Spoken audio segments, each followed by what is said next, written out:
ముఖ్యంగా ఈ ఉత్తర తెలంగాణ ఎక్కువ ఉంది బర్నింగ్ ఇష్యూ. నిర్మల్ జిల్లా, ఆదిలాబాద్ జిల్లా, కరీంనగర్ జిల్లా సుమారు నిన్న కూడా ముగ్గురు చనిపోయారన్న ఆరు. మీరందరూ నాకు బాగా గౌరవనీయమైన రైతు నాయకుడు తుమ్మల నాగేశ్వరరావు గారు చాలా అభిమానం. ఎప్పుడు రైతుల తరఫున రైతుల గురించి ఆలోచించే నాయకుడు. మీరు సీనియర్ నాయకుడు అన్న. పోచారం శ్రీనివాసరెడ్డి గారు చెప్పినట్టు 30-40 ఏళ్ళు రాజకీయాలలో ఉన్నారు. ఏదో కనుగొనండి అన్న.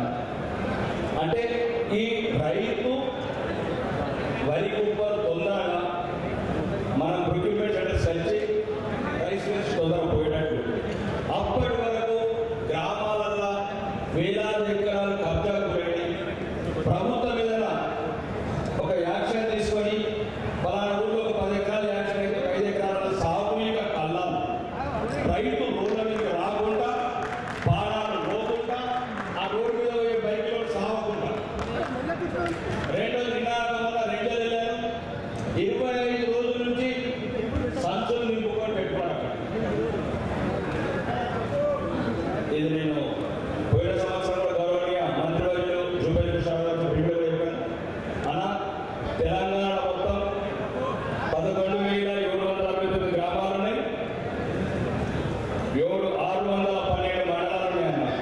వరేసినప్పుడే కాంటలు ఎన్ని అవసరం, బ్యాగులు ఎన్ని, సంచులు ఎన్ని అవసరం, అవి అప్పుడే ప్రిపేర్ చేసి మండల్ వైజ్గా అగ్రికల్చర్ ఆఫీసర్ వీలైతే స్టోరేజ్ కట్టండి.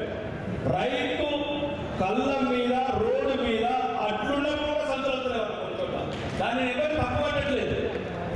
ఆ వైపు కొద్దిగా మీరు దయచేసి సీనియర్ నాయకుడు మా నిజామాబాద్ బాగా తీవ్రంగా ఉంది.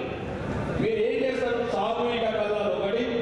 రైతులకు ఎప్పుడైతే వరి ప్లాంటేషన్ చేస్తామో అప్పుడే మీ దగ్గర 2 లక్షల ఎకరాల వరి నాట్లేదు మీకు తెలుస్తుంది కాబట్టి ఎక్స్పెక్టెడ్ వరి దాకా ఎంత తెలుస్తుంది కాబట్టి దానికి అనుకున్నాను మన రైతులకు అన్ని ప్రభుత్వాలు చాలా చేస్తున్నాయి.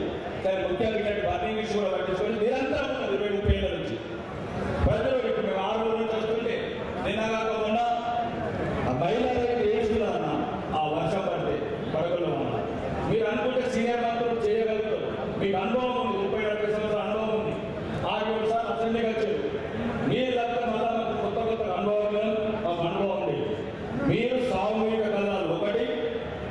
రైతు వరి నాటేసినప్పుడే మీకున్న ఎక్స్పెక్టేషన్ ఆ వరి బ్యాగులన్నీ ప్రతి మండలికి ఏరుకోవాలి. కాంటలు కూడా అప్పుడే ఏరుకోవాలి.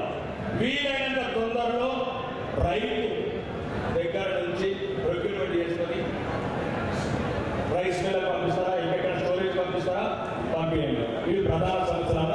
ఇంకా ముఖ్యంగా ఈ రైతులు ఈ పేదల వాళ్ళు తూకం వేసిస్తున్నారు.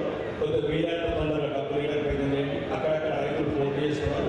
రెండోది ఏదైతే ప్రభుత్వం రైతుల పక్షాన 500 బోనస్ పంపించచ్చు, అది కూడా వీలైనంత తొందరగా ఇవ్వండి. ఇంకేదైనా మీరు రైతుల తరఫున రైతు భరోసా లాంటి స్కీమ్లు ఏవైతున్నాయో కొద్దిగా తొందరగా ఇచ్చి రైతులకు సరైన సమయంలో పెట్టుబడి సాయం చేయాలని కోరుకుంటూ ఈ అవకాశం ఇచ్చిన మీ అందరికీ మరి సీనియర్ మంత్రులకు, వేదిక మీద పెద్దలందరికీ ధన్యవాదాలు.